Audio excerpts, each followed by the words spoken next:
आप सभी को राम राम। आज हम लोग श्री रामचरितमानस के बालकांड के 288 दोहे से 298 इन 11 दोहों को पढ़ेंगे और उसके रस का आस्वादन करेंगे।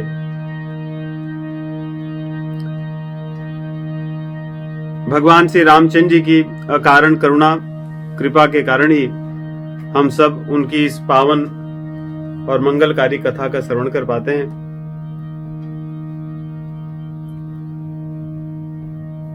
कहते हैं कि जब तक ये शरीर चलता रहे ठीक ठाक और बुद्धि चलती रहे, उसके पहले ही चेत जाएं और रघुनाथ जी के चरण कमलों में अपने सिर को झुका करके उनके नाम का आश्रय लें।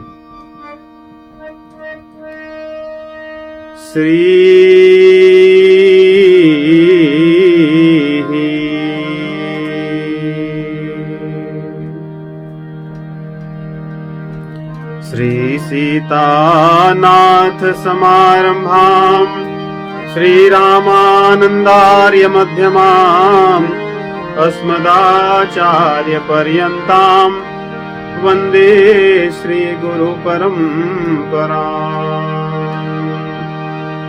बंदौ तुलसी के चरण जिनकीन हो जग काज, कलि समुद्र बूढ़त लख्यऊ प्रगट्यऊ सप्त जहाज।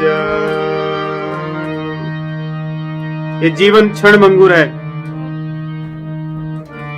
जैसे जल का बुलबुला कब फूटे किसी को नहीं पता, वैसे ही जीवन कब इस शरीर में पूरा हो जाए नहीं पता। इसलिए क्षण भंगुर जीवन की कलिका, कल प्रात को जाने खिली न खिली।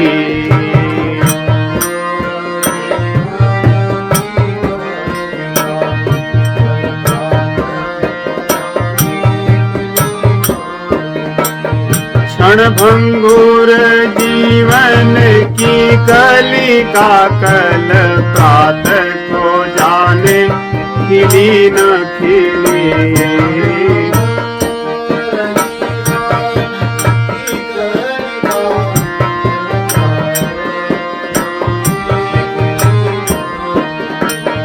मलयाचल शीतल मंद सुगंध, समीर को जाने चली न चली।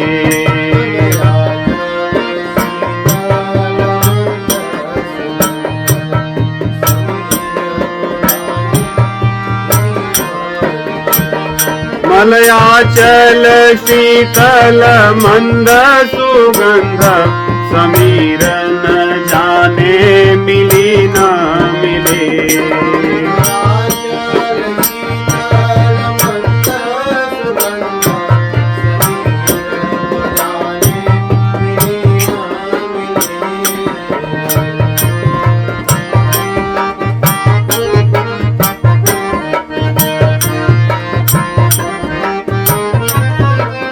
कली काल कुठार लिए फिरता, तनु नम्र है चोट झिली न झिली।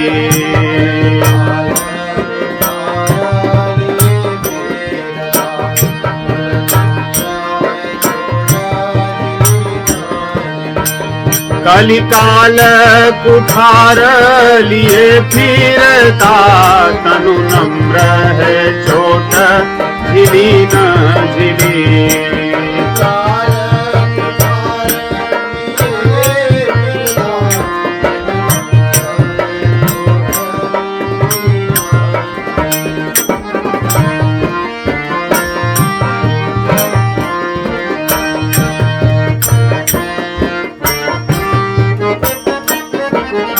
भजले रघुनाथ हरि रसना, भजले रघुनाथ, भजले रघुनाथ हरि रसना। फिर अंत समय में हिली हिले।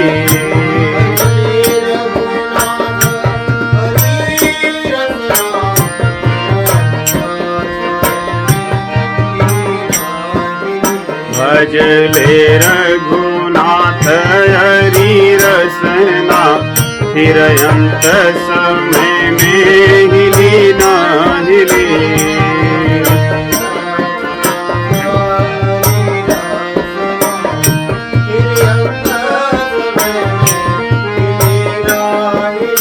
फिर अंत समय में हिली न हिली।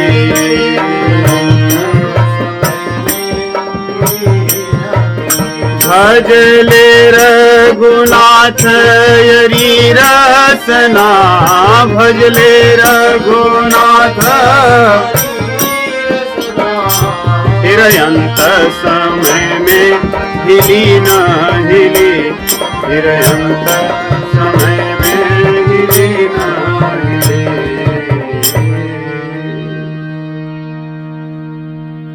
भजले रघुनाथ हरि रसना, फिर अंत समय में हिली न हिली। तो भगवत कृपा से ही ये शरीर चलता फिरता है। सोचिए कैसी शक्ति भगवान ने दी है कि आदमी 60 किलो 100 किलो होता है और चुटकी भर में उठ जाता है ना, खड़ा हो जाता है। इतना किसी को बोझा दिया जाए तो लेकर उठना कठिन होता है, लेकिन इस शरीर के 50, 100, 125 किलो वजन को लेकर आदमी उठता है और चलता फिरता है। और कौन सी ऐसी कृपा है जो इससे निकल जाने पर इसको उठाने के लिए कई लोग लगते हैं। तो इस शरीर में बड़ी शक्ति है, वो शक्ति भगवान की कृपा है। उसके रहते ही इसका सदुपयोग कर लें और भगवान को पालें, भगवान का अनुभव कर लें। यही बुद्धिमत्ता है। 2 मिनट संकीर्तन करेंगे हम लोग।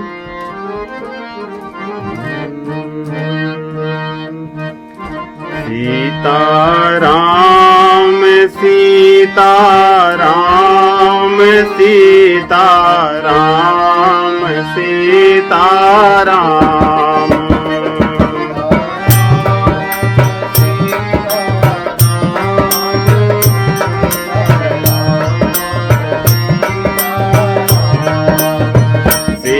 सीताराम सीताराम सीताराम सीताराम।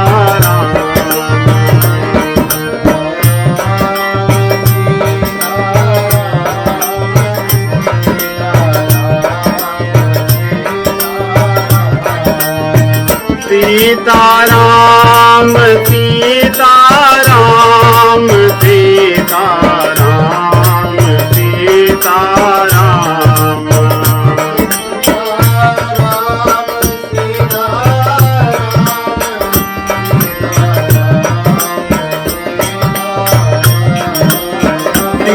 सीताराम सीताराम सीताराम सीताराम।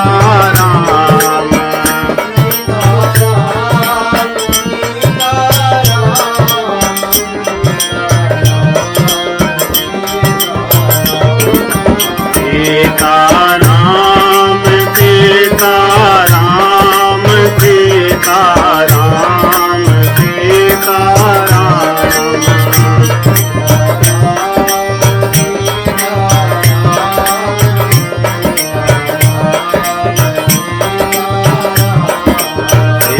सीताराम सीताराम सीताराम सीताराम।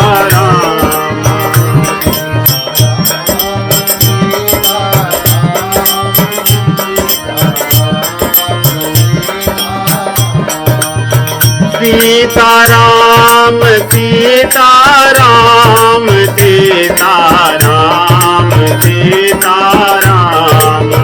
सीताराम सीताराम।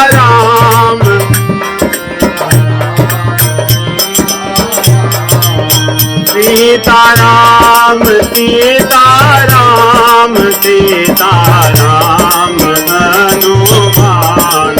सीताराम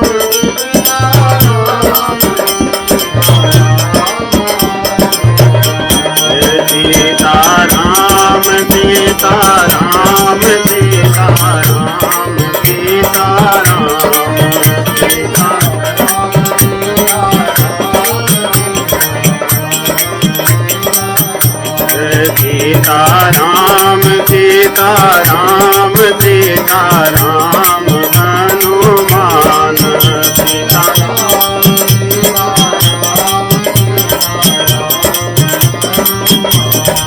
सीताराम सीताराम सीताराम हनुमान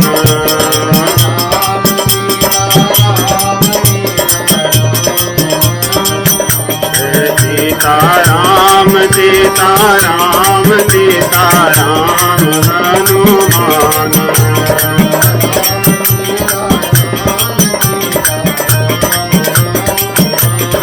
सीताराम सीताराम सीताराम हनुमान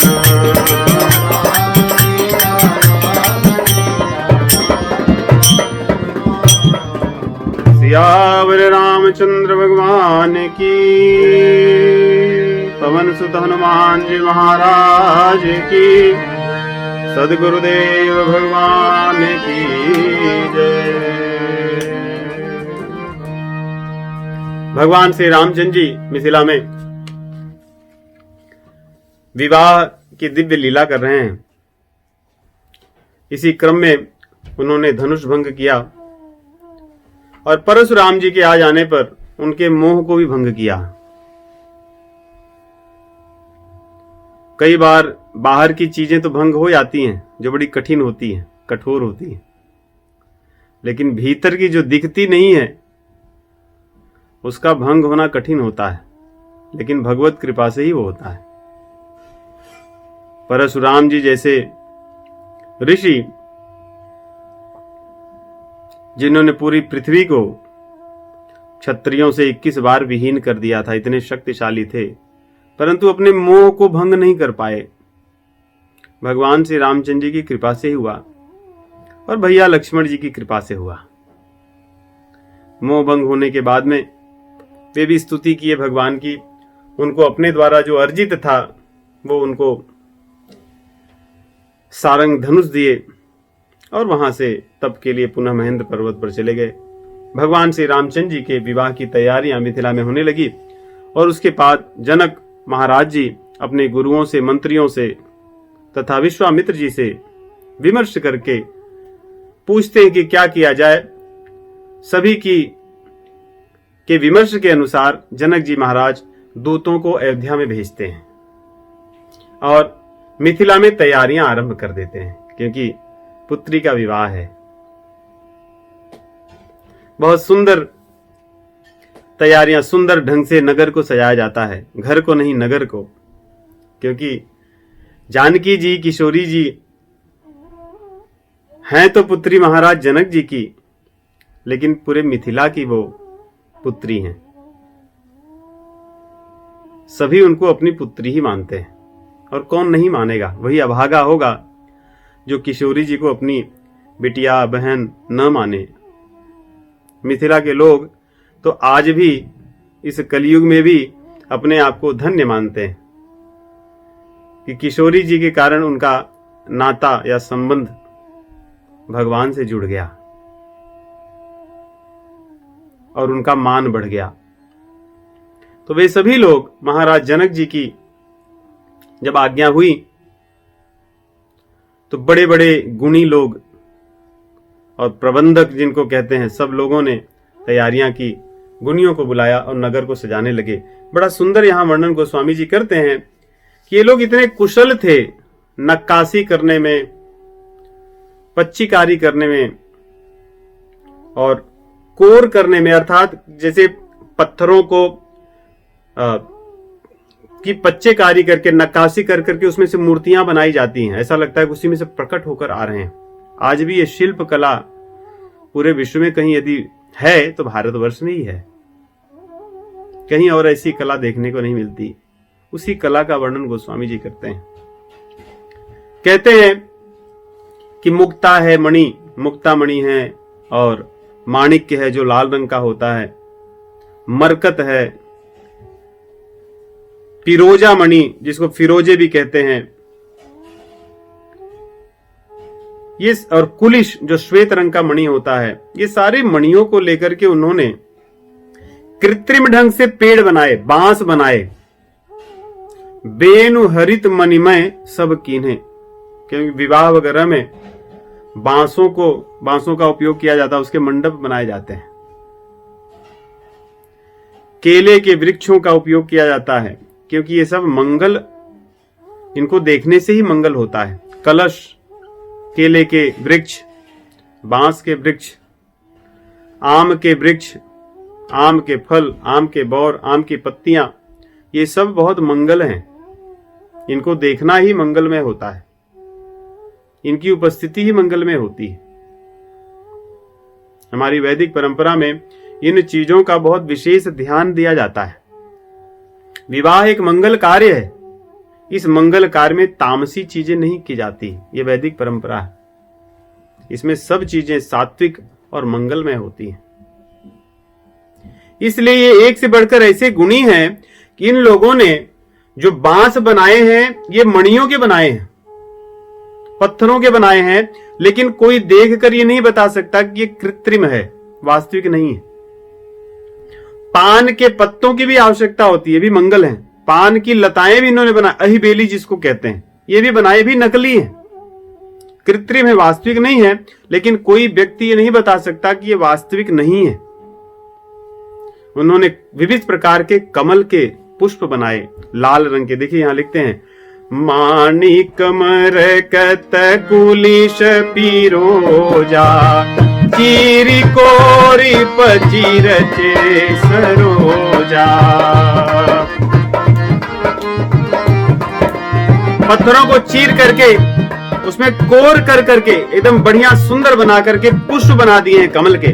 और कौन कौन से रंग के? 4 रंग के। माणिक जो लाल होता है, मरकत जो नील होता है, कुलिश जो श्वेत होता है, और पिरोजा जो पीले रंग का होता है। तो लाल, नीले, पीले और श्वेत कमल ये पत्थरों के बनाए गए, मणियों के बनाए गए। उनको ऐसे कलाकार हैं मिथिला में। और इतना ही नहीं किए, तो जब सब जगह इन्होंने बांस बनाए, पान के पत्ते बनाए, केले के पत्ते खंभे बनाए, कमल के पुष्प बनाए, तो इसमें रहने वाले पक्षी भी बनाएंगे, भंवरे भी बनाएंगे विविध रंग के। ये भी कृत्रिम है, वास्तविक नहीं है। कैसी कला थी मिथिला की। किए भृंग बहुरंग विहंगा, गुंजहि कूजहि पवन प्रसंगा। ये भंवरे ऐसे हैं जो गुंजार करते हैं। जैसे जैसे हवा चलती है, ये भंवरों में से भंवरे आवाज करते हैं। हमें लगता है कि आजकल साइंस और टेक्नोलॉजी के युग में ऐसी चीजें हैं। ऐसी तो शायद चीजें अभी भी नहीं होंगी, इतना व्यक्ति एडवांस भले हो जाए। कहते हैं जो पक्षी हैं ये भी कृत्रिम हैं, ये हवा के रुख के अनुसार बोलते हैं, इनमें कोई बिजली की चीजें नहीं लगाई गई हैं। कैसे कारीगर होंगे वे। और पत्थरों में से देवताओं की मूर्तियां काढ़ी गई, मंगल द्रव्य लिए, कलश लिए खड़ी हैं, जिनको देखकर मन प्रसन्न हो जाता है। और जगह जगह चौके पूरी गई। चौके पूरना मतलब जिसको आजकल रंगोली कहते हैं। जगह जगह चौके पूरी गई, घरों के बाहर, नगर में, चौराहे पर, सर्वत्र विविध रंग के। चौके भांति अनेक पुराई, सिंधुर मणिमय सहज सुहाई। गज मुक्ताओं के मणियों की चौके हैं, रंगोलियां। सौरभ पल्लव सुभग सुठी, किए नीलमणि कोरी। हेम बौर मरकत घवरी, लसत पाट में डोरी।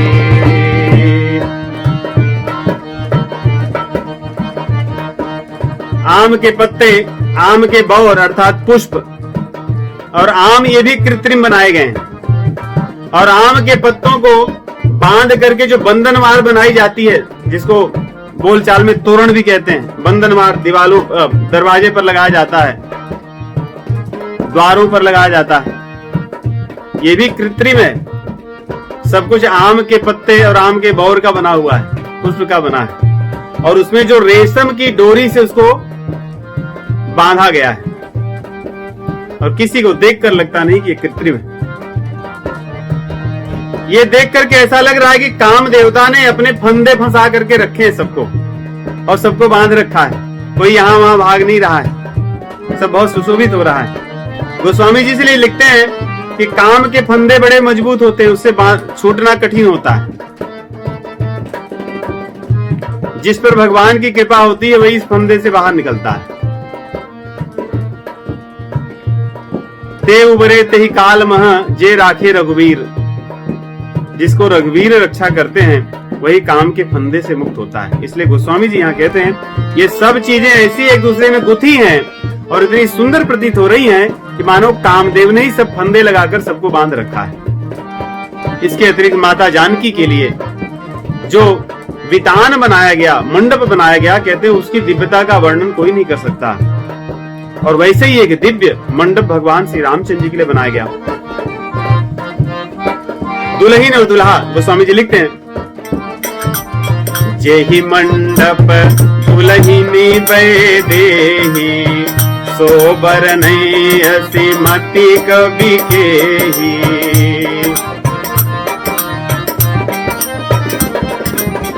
दुल्ह राम रूप गुण सागर, शोभितान तिहु लोक उजागर। दुल्हे और दुल्हन के जो मंडप हैं, इनकी तुलना ऐसे मंडप कहीं नहीं है, ब्रह्मा जी की सृष्टि में कहीं ऐसा नहीं। इतना ही नहीं, महाराज जनक जी के भवन की शोभा जैसी है वैसे ही शोभा जनकपुर वासियों की भवन की है। उन्होंने भी अपने भवन को ऐसे ही सजाया है, कोई कम नहीं है। और इंद्र देवता के राज्य में, स्वर्ग लोक में जो वैभव है वो वैभव यहाँ फीका है। मिथिला में जो सबसे गरीब व्यक्ति है उसके यहाँ का भी जो वैभव है वो इंद्र के वैभव से अधिक है। ऐसा कहकर वो लिखते हैं कि वर्णन करने के लिए कुछ बचता नहीं है। अगर सबसे गरीब व्यक्ति ही स्वर्ग लोक के वैभव से अधिक वैभव संपन्न है तो फिर वर्णन करने का क्या अर्थ है। जेहि तिरहुति तेहि समय निहारी, तेहि लघु लागहि भुवन दस चारी।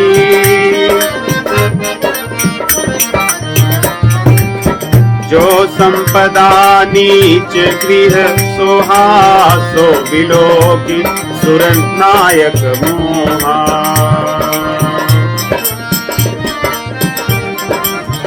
बसई नगर जहि लक्ष्य करी, कपट नारी परवेश। अब इन सब का कारण लिख रहे हैं कि क्या कारण है। तेहि पुर कै शोभा कहत, सकुच ही शारद शेष। माता जानकी जी जासु अंश उपजहि गुण खानी, अगणित उमा रमा ब्रह्माणी।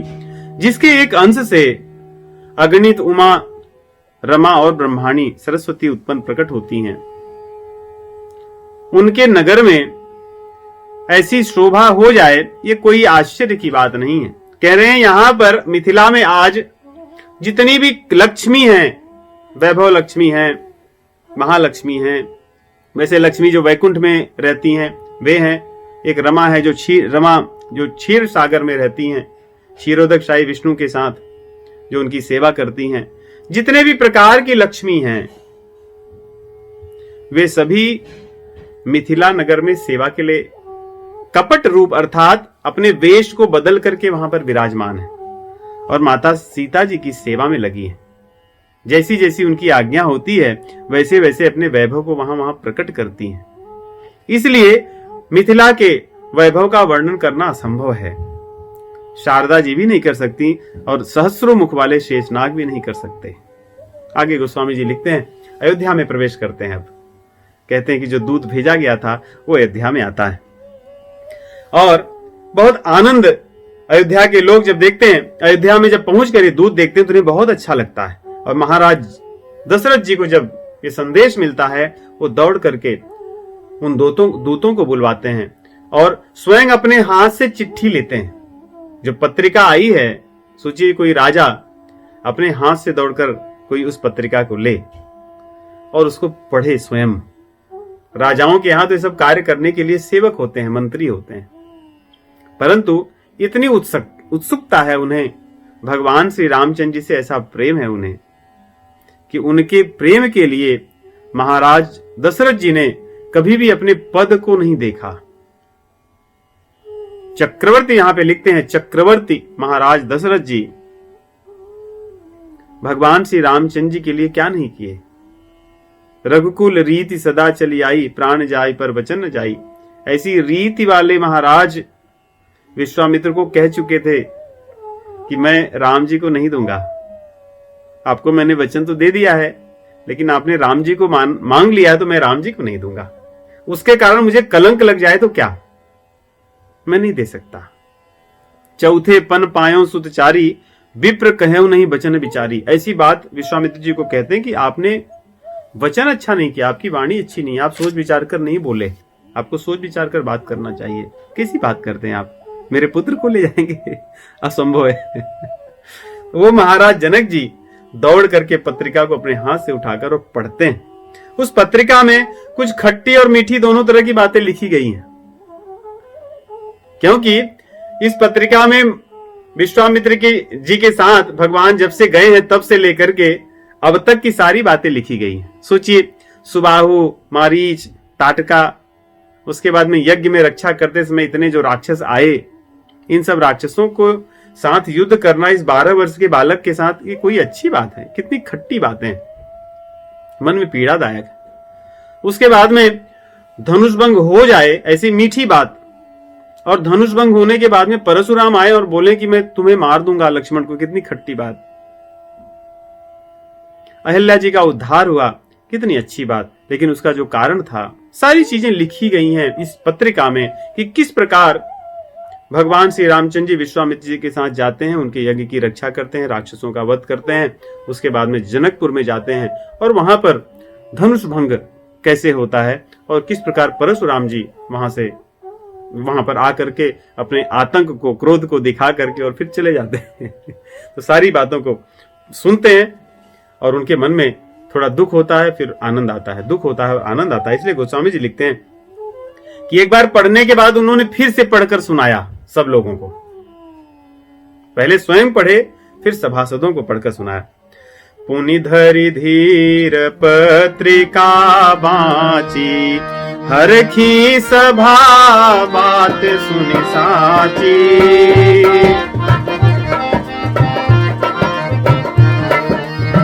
जब पत्रिका पढ़ी रहे थे, उसी समय संदेश मिलता है भरत और शत्रुघ्न जी को कि मिथिला से कोई भैया के संदेश लेकर आए हैं। दोनों भाई खेल छोड़कर भागे दौड़ करके और अपने पिताजी के पास पहुंचकर बोलते हैं कि कहां है पत्रिका, कहां है, क्या लिखा है। महाराज दशरथ जी फिर से पत्रिका को पढ़ते हैं, तीसरी बार पढ़ रहे हैं। कितनी अच्छी लग रही है उनको पढ़ने में।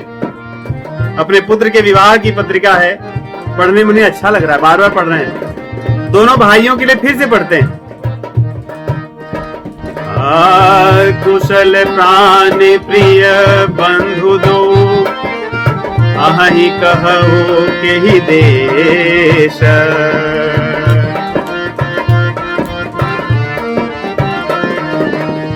सुनि स्नेह साने बचना, बाची बहुरी नरेश।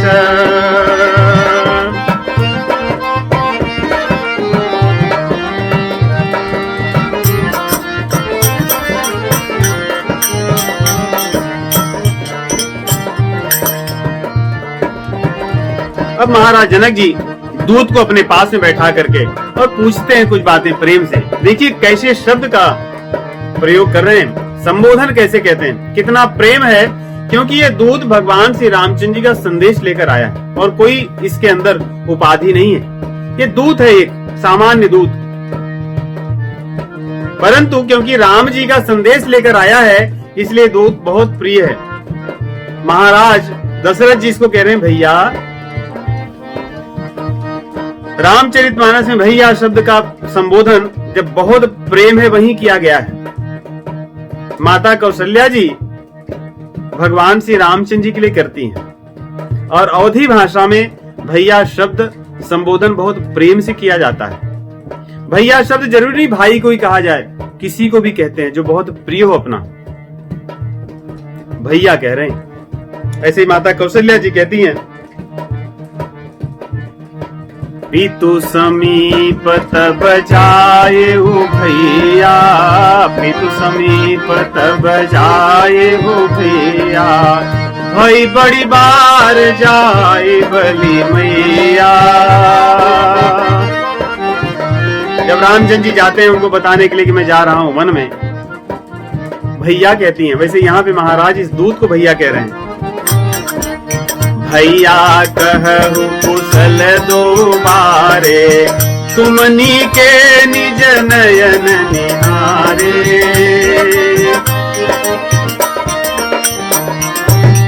श्यामल गौर धरे धनु भाथा, वय किशोर कौशिक मुनि साथा।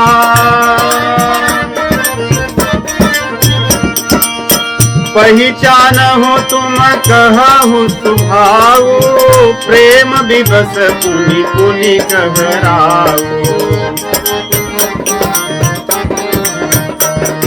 महाराज दशरथ जी के मन में ऐसा है कि इतनी सारी अच्छी बातें लिखी है मेरे पुत्र के बारे में, मुझे तो नहीं पता था। तो उनका मन में हो रहा है कि मैं पूछूं कि क्या आप पहचाने कि नहीं मेरे पुत्रों को सही से, ऐसा तो नहीं आप किसी और की बात कह रहे हो। और मैं प्रसन्न हो रहा हूं, इसलिए कह रहे हैं कि भैया आपने पहचाना कैसे मेरे पुत्रों को, ऐसी क्या चीज थी देख करके तुम जाने कि यही राम है और यही लक्ष्मण है। विश्वामित्र जी भी साथ में थे, आप सही पहचाने हो कि नहीं।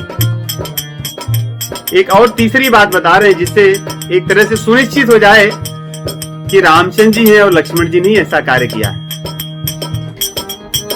और आगे कह रहे हैं कि जनक जी को कैसे पता चला कि ये राम और लक्ष्मण है, उन्होंने कैसे पहचाना, उनके मन में बड़ी जिज्ञासा है, इसलिए कह रहे हैं।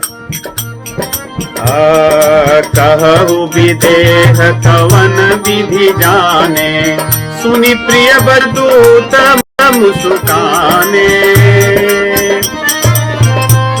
दूतों को हंसी आ गई, मुस्कुराने लगे कि महाराज दशरथ जी आप चक्रवर्ती हैं और आप इस प्रकार की बातें मुझसे पूछ रहे हैं कि मैं पहचाना कैसे आपके पुत्रों को, और महाराज जनक जी ने आपके पुत्रों को कैसे पहचाना।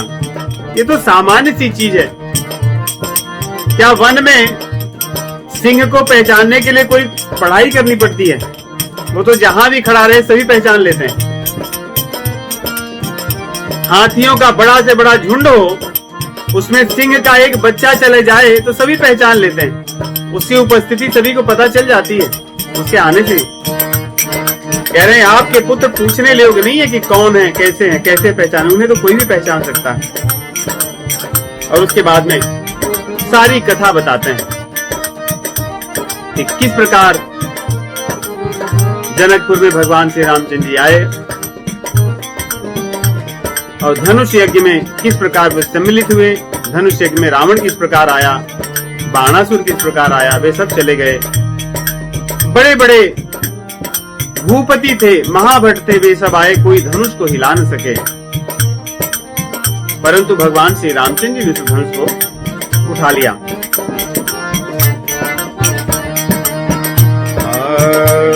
कहते हैं जब धनुष टूट गया तो उसको टूटने के बाद में भृगु नायक भी आए, परशुराम आए, उन्हें भी समझा बुझा करके भेज दिया गया। ऐसी बात कह रहे हैं।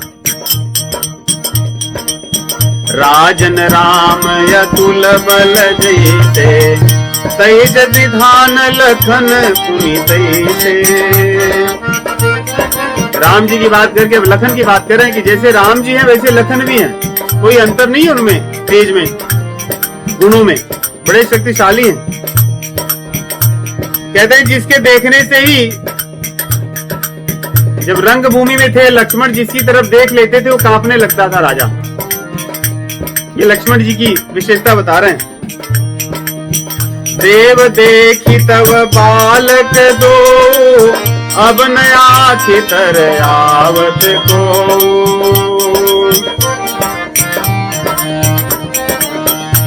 हे देव, हे महाराज दशरथ जी, आपके पुत्रों को जो एक बार देख लेता है फिर और किसी को देखने की उसकी इच्छा नहीं होती, क्योंकि उनके तेज के आगे और किसी का तेज फिर तेज नहीं लगता, फीका हो जाता है।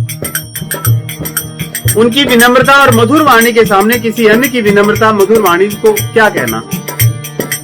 उनके गुणों के आगे और किसी का गुण नहीं चलता। आपके पुत्र तो महान है। जब से हमने देखा है, वो कह रहे हैं अपनी बात दूत लोग, कि जब से हमने देखा है तब से हमें वास्तव में कोई और अच्छा नहीं लगता। इसीलिए भजन है ना सुंदर, राजा दशरथ के राजकुमार राम मोहि प्यारे लगे। राजा दशरथ के राजकुमार, राजा दशरथ के राजकुमार राम मोहे प्यारे लगे। राजा दशरथ के।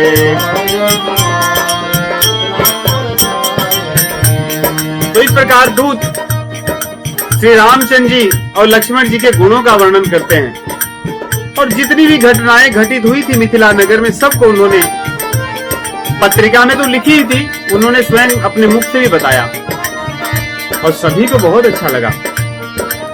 तुझे कोई चक्रवर्ती राजा हो और बहुत बड़ा दानी हो और वो भी रघुवंश का राजा हो, उसके सामने कोई इतनी अच्छी बात बोले, उसके आसपास जितनी चीजें होंगी वो सब दान दे देगा।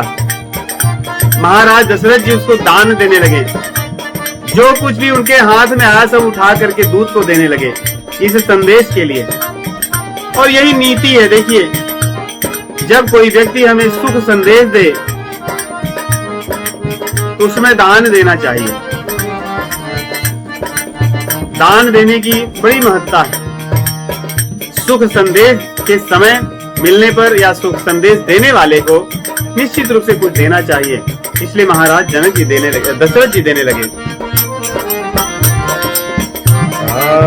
दूत बचन रचना प्रिय लागी, प्रेम प्रताप वीर रस पागी।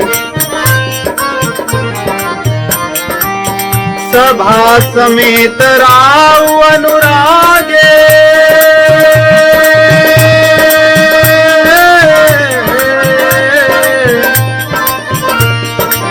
दूतन देन निछावरी लागे।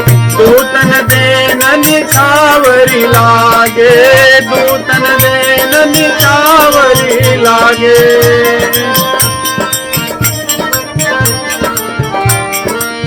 दूतों को महाराज दशरथ जी के साथ साथ सभा में बैठे हुए अन्य लोग भी न्यौछावर देने लगे, उनको दान देने लगे कुछ उठाकर जो कुछ उनके पास में था, क्योंकि राम जी को तो सभी प्रेम करते हैं। कौन ऐसा होगा जो राम जी को प्रेम नहीं करता? अभागा।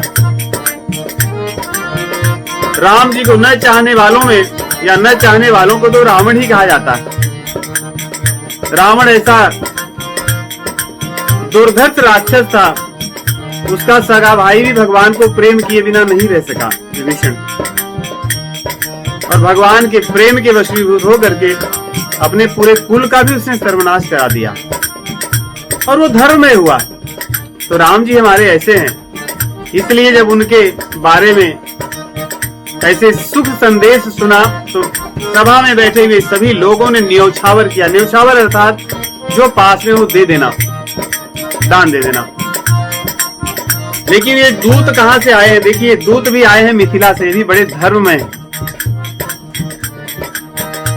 इन्हें धर्म का ज्ञान है, क्योंकि ये मिथिला से आए हैं। सभी लोग मिथिला के जानकी जी को अपनी पुत्री मानते हैं, और पुत्री के ससुराल से कोई चीज लिया नहीं जाता, ऐसा धर्म है, उसको दिया जाता है।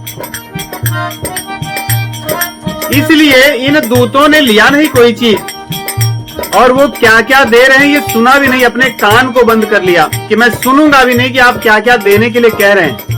मैं लूंगा भी नहीं और सुनूंगा भी नहीं। इसलिए वे अपने कानों को बंद कर लिए।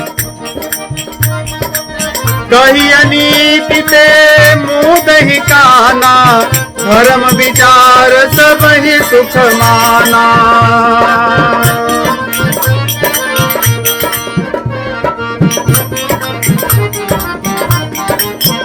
उसके बाद महाराज दशरथ जी अपने गुरुदेव के पास जाते हैं, उनको पत्रिका देते हैं और पत्रिका वहां पर बांटते हैं और पढ़ते हैं। पत्रिका को पढ़ने के बाद में या सुनने के बाद में वशिष्ठ जी दशरथ जी से कह रहे हैं कि हे राजन, इसमें कोई आश्चर्य की बात नहीं है, आप एक धर्ममय पुरुष हैं। आपका वंश ऐसा है कि जहां पे अधर्म तो कभी हुआ ही नहीं, और धर्म के मार्ग पर जो चलता है, सुख संपत्ति वैभव यश बिना बुलाए उसके यहाँ आते हैं। जैसे समुद्र है, क्या समुद्र कभी नदियों को बुलाता है कि आप मेरे यहाँ आओ? लेकिन नदियां कहीं भी होती हैं, बहते हुए समुद्र में ही मिलती हैं। कह रहे हैं उसी प्रकार जहां पे धर्म होता है, वहीं पे धन संपत्ति वैभव ऐश्वर्य सब अपने आप चले जाते हैं। कितनी बड़ी विडंबना है कि आज के युग में हर व्यक्ति धन चाहता है लेकिन धर्म नहीं करता, धर्म के विपरीत मार्ग पर चलता है और धन को चाहता है। लेकिन हमारे शास्त्र कहते हैं वास्तविक धन ऐसे नहीं मिल सकता। ऐसा धन मिलेगा भी तो तुम्हें डुबा देगा, तुम्हें नरक में ले जाएगा, तुम्हें कुमार्ग में ले जाएगा। और होता ही यही है। आज दुनिया में बहुत धन है लोगों के पास, परंतु क्या धन आने के बाद उनके जीवन में शांति है? नहीं है, क्योंकि वे धर्म के मार्ग पर नहीं चलते। महाराज दशरथ जी के वैभव की तुलना कोई कर सकता है? इतना सब होने के बाद में भी धन उनके मस्तिष्क में नहीं चढ़ा कभी। नहीं तो आदमी के पास थोड़ा धन होता है तो उसके दिमाग में चढ़ जाता है, क्योंकि वो धर्महीन होता है। जो धर्म के मार्ग पर चलते हैं, धन आने पर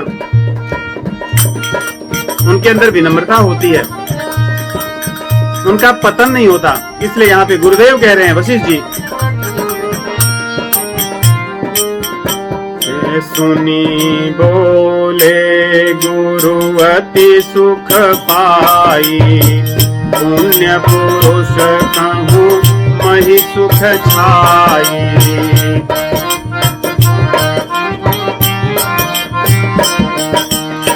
जिमि सरिता सागर मह जाही,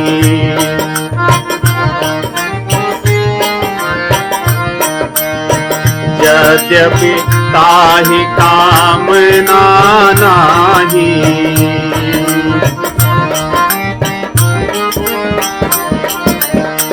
तिनि सुख संपत्ति दीन्हि बोलाए।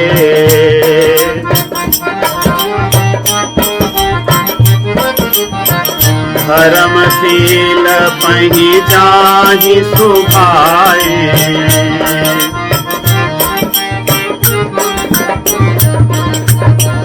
तुम गुरु विप्र धेनु सुर सेवी, तसी पुनीत कौसल्या देवी।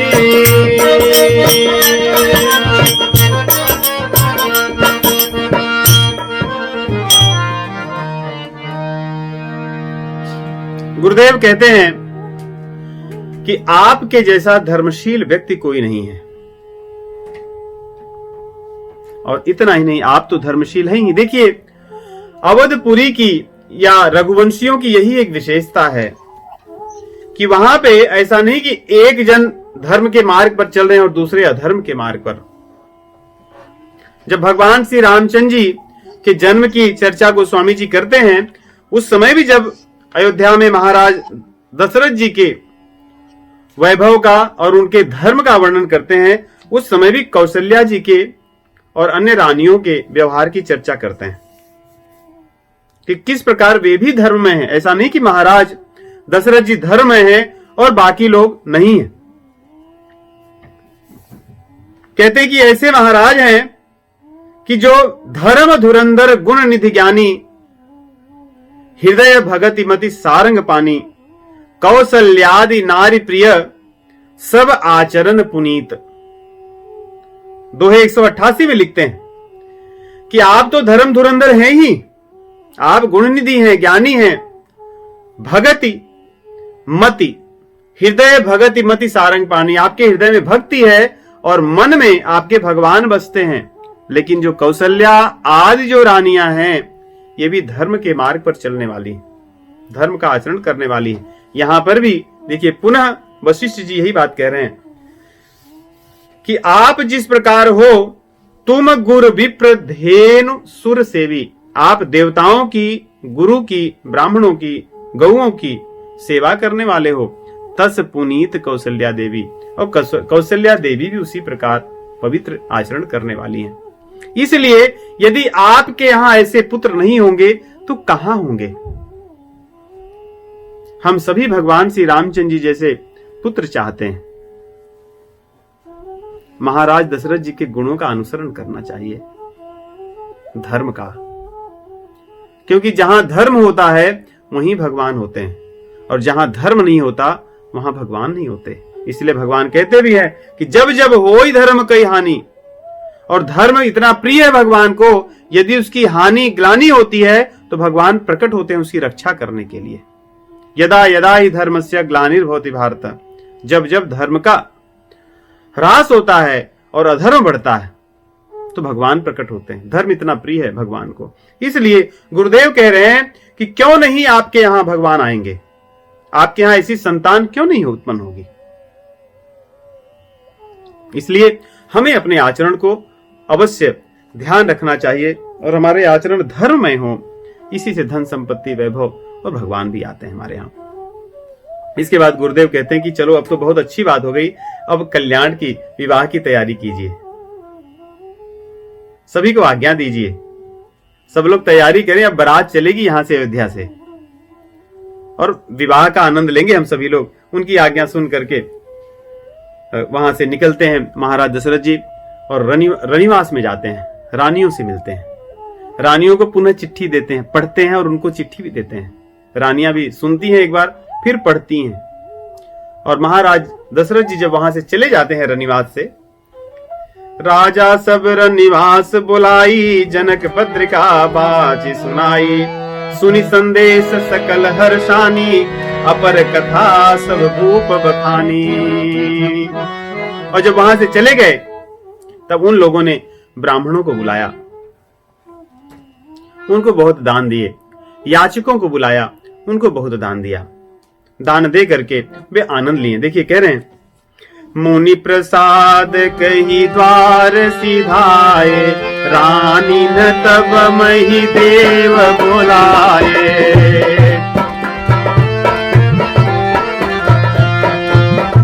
जब महाराज दशरथ जी रनिवास से बाहर निकल गए तो रानियों ने मही देवताओं को, ब्राह्मणों को बुलाया।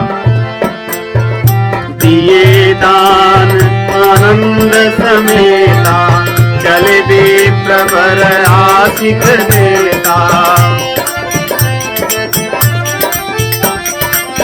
जाचक लिए हकारे, दीन निछावर कोट विधि, चिर जीवहु चारे, चक्रवर्ती दशरथ के।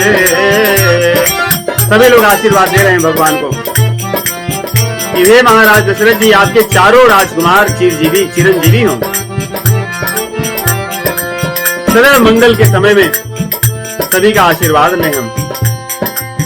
जब भी कोई मंगल का प्रयोजन हो, मांगलिक प्रयोजन हो, हमें सभी को प्रसन्न करने का प्रयास करना चाहिए। सभी की प्रसन्नता में एक सात्विक वातावरण का निर्माण होता है, मांगलिक वातावरण बनता है, जिसमें मंगल कार्य करने में आनंद होता है। यहां से ही आरंभ हो रहा है। अयोध्या में चारों तरफ तैयारियां शुरू हो रही हैं। अब गोस्वामी जी लिखेंगे कि किस प्रकार अयोध्या को भी सजाया जाने लगा। अभी तक तो मिथिला को सजाया जा रहा था, अयोध्या में भी सजावट चालू हो गई। देखिए क्या लिख रहे हैं।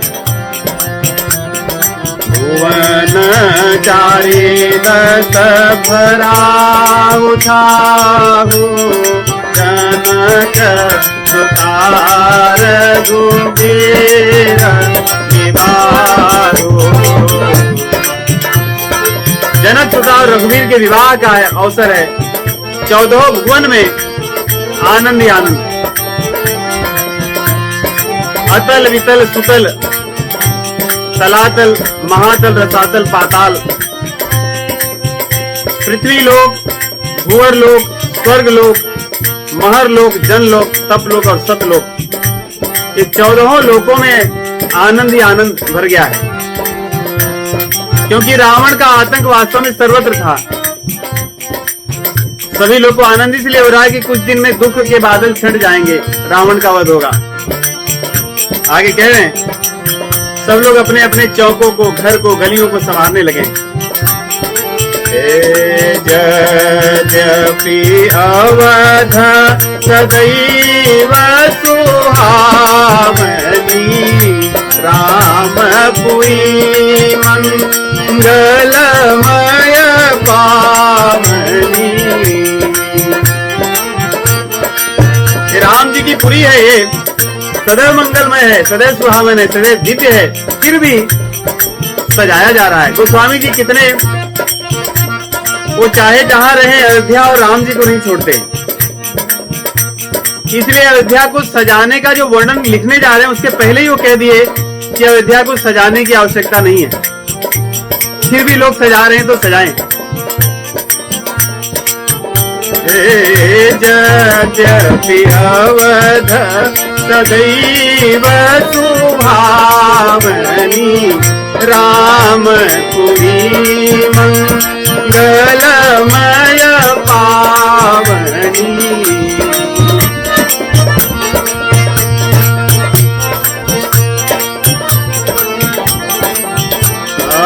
तदपि प्रीति कई प्रीति सुहाई, मंगल रचना रची बनाई।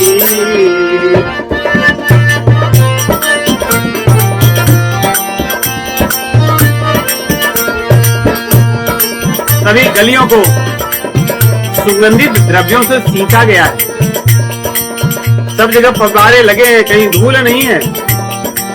सुगंध ही सुगंध है चौराहों पर, गलियों में, बाजार में, घरों के आसपास। और स्त्रियां अपने आनंद में हैं, धुन में हैं, गीत गा रही हैं। घर घर से गीत की आवाज सुनाई दे रही है, मधुर गीत।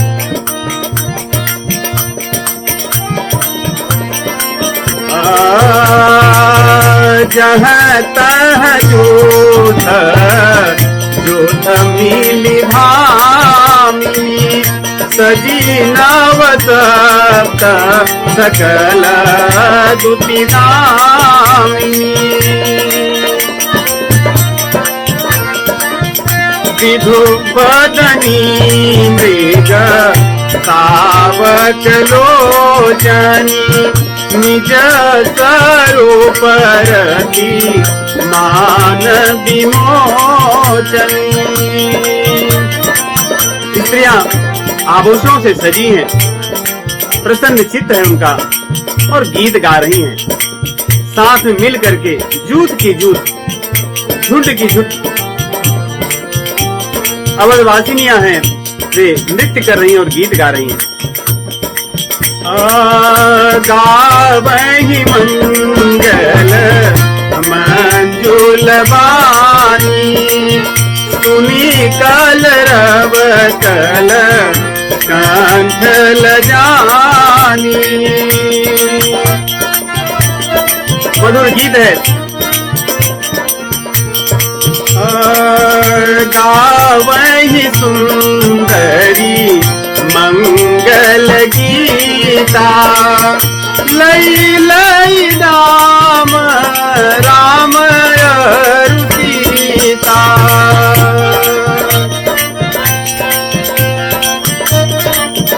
विवाह में प्रचलन होता है। आज भी अवध क्षेत्र में जहां से हम आते हैं, पूर्वी उत्तर प्रदेश के बहुत से क्षेत्रों में, और मुझे विश्वास है कि भारत के बहुत से क्षेत्रों में जो वैवाहिक मांगलिक गीत गाए जाते हैं, उसमें सीता और राम जी के लिए ही गाए जाते हैं।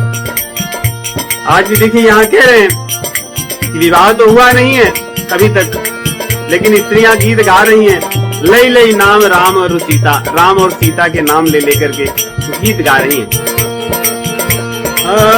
गावहि सुंदरी मंगल गीता, लई लई नाम राम और सीता।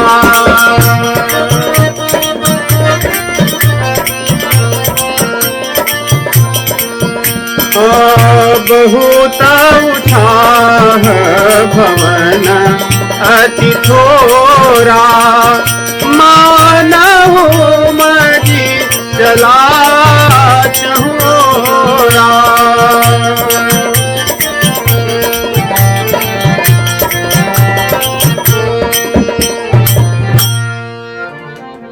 उत्साह इतना है, उमंग इतना है, आनंद इतना है, कहते हैं कि उसको रखने के लिए या उसके लिए स्थान नहीं बचा है अयोध्या में।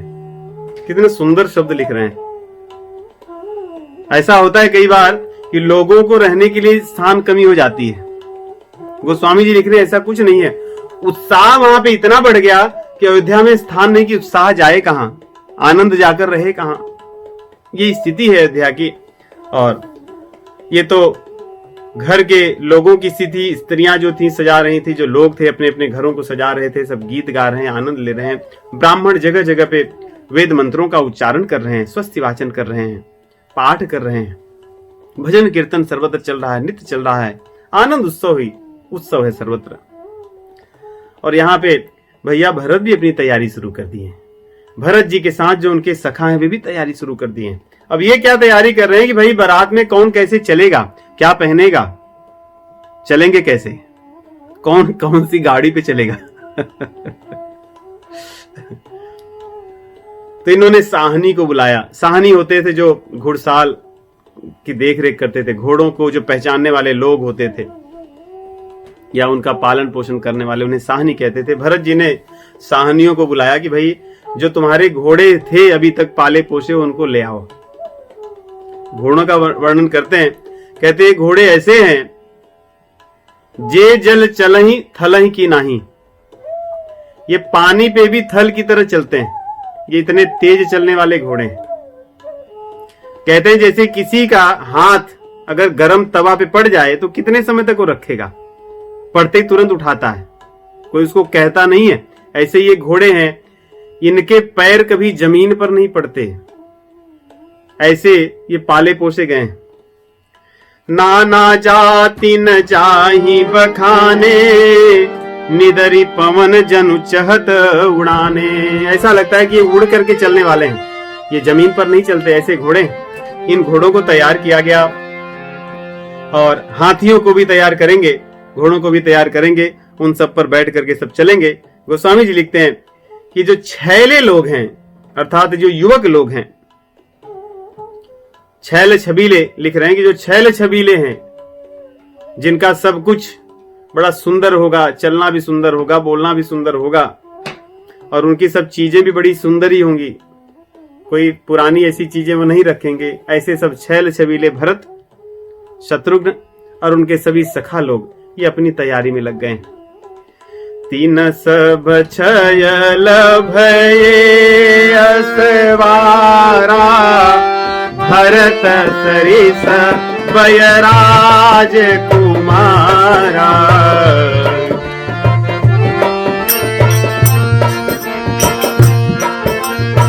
बहुत सारे आभूषण सब अपने अपने तैयार कर रहे हैं, बड़े सुंदर सुंदर वस्त्र, सब सुंदर सब भूषण धारी, कर सर चाप खून कटी भारी। क्योंकि अपने भैया के ससुराल जाएंगे, इसलिए सुंदर वस्त्र और सुंदर आभूषण के साथ साथ शस्त्र भी बहुत अच्छे लिए हैं। गोस्वामी जी कह रहे हैं धनुष बाण और तूण जो लिए हैं, तूणीर, वो भारी है, बहुत विशेष है, सामान्य नहीं है रोज की तरह। जैसे लखन भैया कहते थे कि बहु धनु ही तोड़ी लड़काई, खेलते खेलते तुम बहुत धनुष बाण और तूणीर लेते थे। तो ये खेल वाला धनुष बाण तूणीर नहीं है, बड़ी सुंदर है। छरे छबीले छयल सब,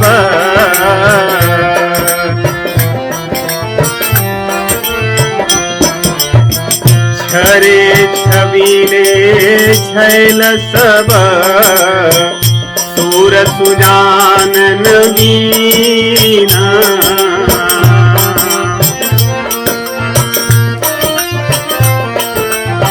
जुगपद चर असवार प्रति, जे असि कला प्रवीण।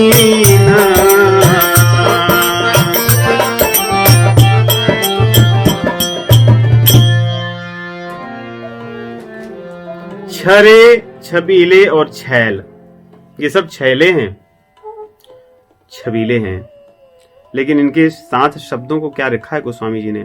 सुजान है। ये सब चरित्र को अपने हाथ में रखने वाले लोग हैं। इन्हें पता है कि किसके साथ कैसे बात करनी है, किसके साथ कैसे व्यवहार करना है, मेरी सीमा क्या है। देखिए रामचरितमानस ये मर्यादा का ग्रंथ है। यहां पे गोस्वामी जी जो लिखते भी हैं तो वहां पे शब्दों को कभी भी, शब्दों की मर्यादा भी वैसी ही रखते हैं कि छरे छबीले छैले तो हैं ये, लेकिन ये सुजान हैं, ये बुद्धिमान हैं, ये संस्कारवान हैं और सूर हैं, ये वीर हैं। केवल ये छैल छबीले नहीं हैं, ये सूरवीर भी हैं। जुग पदचर असवार असवार प्रति जे असि कला प्रवीण। जब एक घोड़े पर चल रहे हैं तो इनके घोड़ों के साथ साथ घोड़ों की रक्षा करने के लिए पैदल भी सवारी चल रही है। पैदल भी तलवार लेकर के, जो असी कला में, तलवार की कला में जो प्रवीण जो हैं, ऐसे रक्षक घोड़ों के साथ चलते हैं। और ऐसे राजाओं की परंपरा थी, रथों के साथ भी रथों के पहियों के रक्षक चला करते थे। हमने महाभारत में पढ़ा है कि जब योद्धा चलता है रथ पर बैठ करके, उसके रथ के पहियों की रक्षा के लिए भी होते हैं योद्धा। तो वैसे ही जब ये चल रहे हैं तो घोड़ों के साथ साथ रक्षा करने के लिए, घोड़ों की भी रक्षा करने के लिए, रथों की रक्षा करने के लिए अन्य जो सैनिक हैं वे भी चल रहे हैं। तो अगले सप्ताह हम आगे की कथा का श्रवण करेंगे और भगवान के विवाह का आनंद लेंगे। आप सभी को राम राम।